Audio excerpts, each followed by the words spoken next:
Bonjour et bienvenue dans ce nouvel épisode des bons conseils de Tony et Léon. Chiens et chats sont de nature curieuse. Ils ont tendance à se mettre tout ce qu'ils peuvent sous la dent. Nous allons parler aujourd'hui des intoxications. Les produits toxiques peuvent être très divers. Produits ménagers, plantes, médicaments. Nous partons donc retrouver le docteur Anaïs Borias, vétérinaire en soins intensifs au centre hospitalier vétérinaire Advesia, situé en région parisienne. Anaïs va nous expliquer quels sont les signes d'intoxication chez nos animaux et comment ils peuvent être pris en charge. Suivez-moi.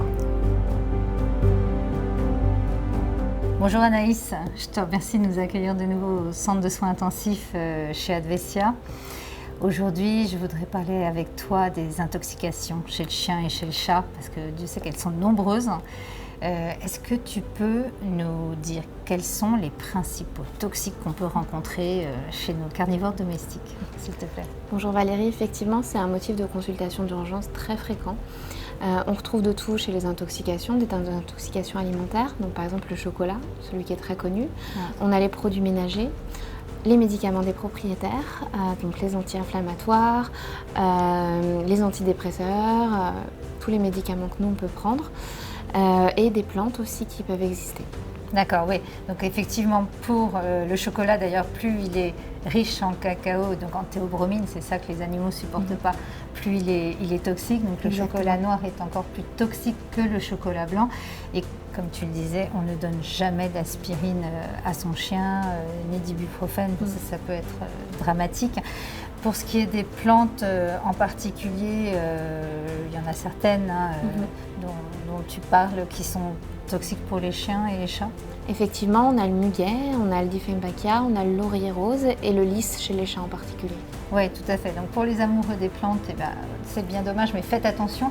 Surtout faites attention au niveau des coupelles d'eau qui sont à la base de vos plantes, parce que les chiens comme les chats ont tendance à aller laper l'eau à ce niveau-là, et c'est comme ça qu'ils peuvent s'intoxiquer. Justement, j'allais te demander, Anaïs, quels sont les principaux signes d'intoxication du chien et du chat? Alors c'est assez peu spécifique. On peut avoir des troubles digestifs, généralement c'est le premier symptôme, donc vomissement ou diarrhée. Ensuite on peut avoir l'animal qui bave beaucoup.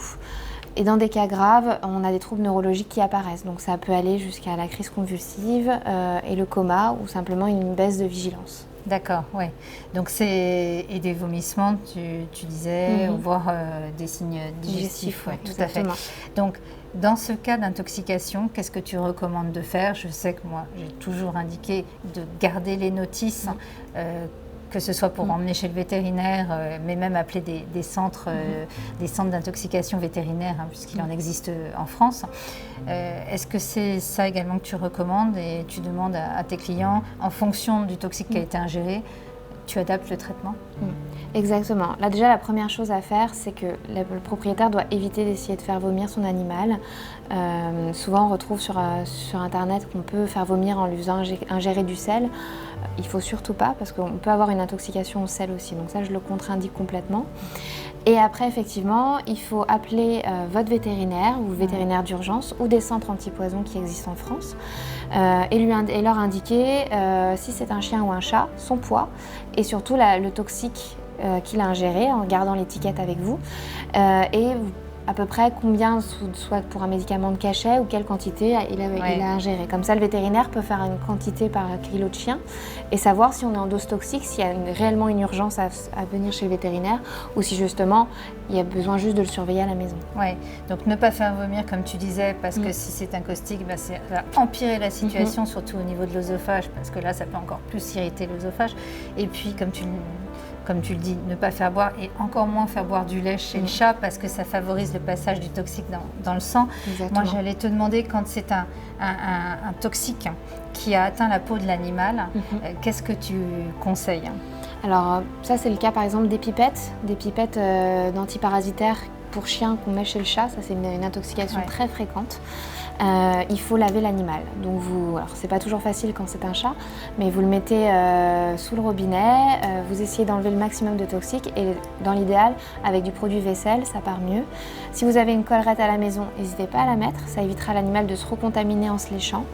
Et vous faites attention si vous avez d'autres animaux qui ne se lèchent pas entre eux. Oui, tout à fait. Alors ça concerne surtout les pipettes à base de pyrétrinoïdes, parce que c'est vrai que le chat ne supporte pas ce ce type de principe actif, alors que le chien le supporte parfaitement. C'est pour ça qu'au dos des packs chiens antiparasitaires contre les puces ilétiques, vous avez un chat barré. C'est pas anodin, c'est que vraiment ça peut causer des intoxications effectivement dramatiques chez le chat. Et tu disais, un chat qui se lèche et qui vient d'avoir une pipette, il va hyper saliver, voire être dans le coma, hein, je pense. Exactement, même une demi-pipette, même si on se dit c'est un petit chien, je mets une demi-pipette sur mon chat, même ça, c'est pas possible.